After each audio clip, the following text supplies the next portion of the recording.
Are the extraterrestrial civilizations monitoring our planet's handling of nuclear weapons? And what happens to the fabric of space-time if nuclear weapons of large yield are detonated? In some senses, it is warped. In some senses, it is penetrated, dissolved. Barriers between dimensions break down. The idea of large release of energy, nuclear or otherwise, but nuclear is sufficient to do it, large releases of energy of that nature will tend to interpenetrate different dimensions and affect realities in different spectral ranges. This arena of your nuclear weaponry is just about the only area in which the civilizations observing Earth will actually directly intervene depending upon the situation, because of the fact that it doesn't just affect you when you release the energy from those nuclear weapons. It affects others not of your world.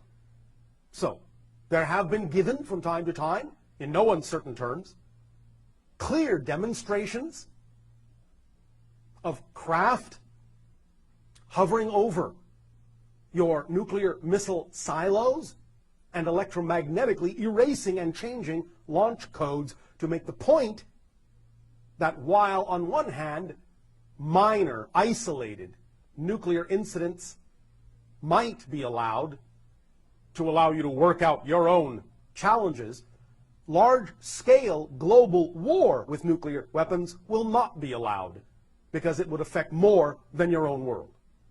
And this has been demonstrated to your government and your military many times in many different countries, where our craft have prevented those delivery systems from working at all, and sending a message that we can do so anytime we wish.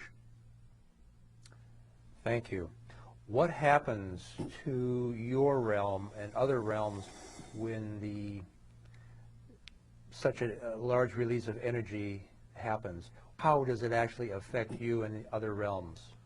It will depend upon the vibrational frequency of that realm as to how it is affected. But one way might be that the idea of what we described earlier as navigation in space, of charting the different vibrational locational coordinates of space, can be completely disrupted. So that suddenly, let us say a craft, for example, were in a certain region of space that was suddenly affected by a release of energy that leaks through from another dimension of space. That craft may suddenly be cut off from having any ability to return to where it came from by suddenly finding that all the coordinates, all the vibrational coordinates around it have shifted, have changed in a way that strands it, isolates it. Do you follow me? I do indeed. Thank you very much. That's just one example. Okay, that's a very interesting example.